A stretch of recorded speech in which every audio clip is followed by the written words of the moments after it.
देखिए, आज 2.5 महीने गुजर चुके हैं, 145 से ज्यादा मौतें हो चुकी हैं और कल जिस तरह का विभत्स वीडियो देश के सामने आया है उससे देश के एक एक व्यक्ति का सर जो है वो शर्म से झुक गया, इंसानियत का सर शर्म से झुका है। ऐसे में सरकार की चुप्पी बहुत ही शर्मनाक है। आज प्रधानमंत्री जी ने सदन के बाहर 1 मिनट में बोला और बोला तो सिर्फ ये कहा कि मन द्रवित है, मैं पीड़ित हूं, मैं क्रोधित हूं। आज क्रोधित हैं जब पूरा देश थू थू कर रहा है उस वीडियो पर, लेकिन 145 मौतों पे उन्होंने कुछ नहीं बोला और बोलते बोलते उन्होंने पूरे मामले को बिल्कुल हल्का कर दिया क्योंकि उन्होंने 2 और राज्यों को उसमें जोड़ दिया।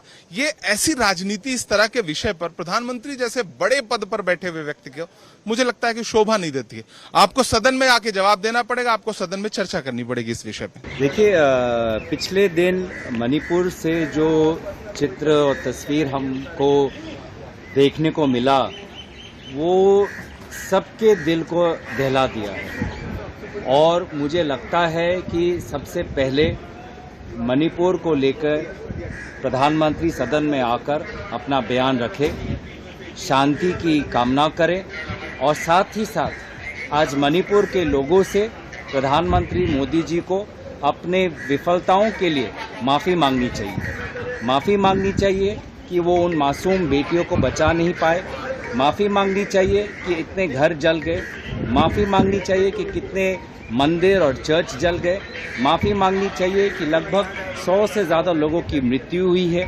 माफ़ी मांगनी चाहिए कि लगभग 5000 लोगों की आज हम जानते हैं कि कहीं घर जला है, कहीं मॉब के बीच में जो टकराव है, जो विभाजन हो गया है मणिपुर का, जो पार्टीशन हो गया है मणिपुर का, उसको लेकर प्रधानमंत्री मोदी जी को अपने सरकार की विफलताओं के लिए माफ़ी मांगनी चाहिए। शायद तब मणिपुर के लोगों को थोड़ा सुकून मिले। देखिए, बहुत दुर्भाग्यपूर्ण बात है पिछले 77 दिन से जो परिस्थितियां बनी हुई हैं मणिपुर में, और इसीलिए आज संसद का मानसून सत्र शुरू हो रहा है।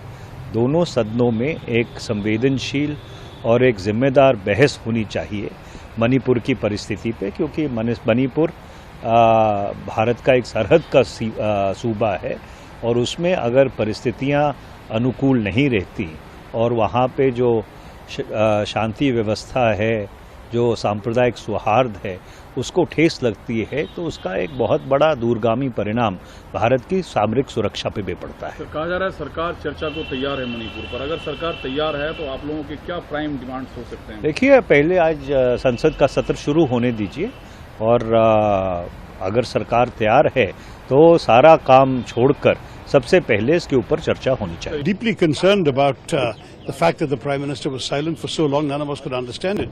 But I will say to you that we are very glad that he broke his silence. Now we'd like him to approach the issue in Parliament to discuss it. This is the appropriate forum.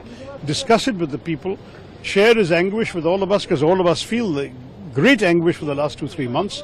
Tell us what the government is doing, why it has not worked so far, and what steps should be taken in the future. All of this needs to be done without any further delay. No, we want to discuss it when he speaks inside the Parliament, yes, because he has spoken outside the Parliament to the media. I'm very glad he has at least raised his voice. Now let him bring the voice to the Parliament itself.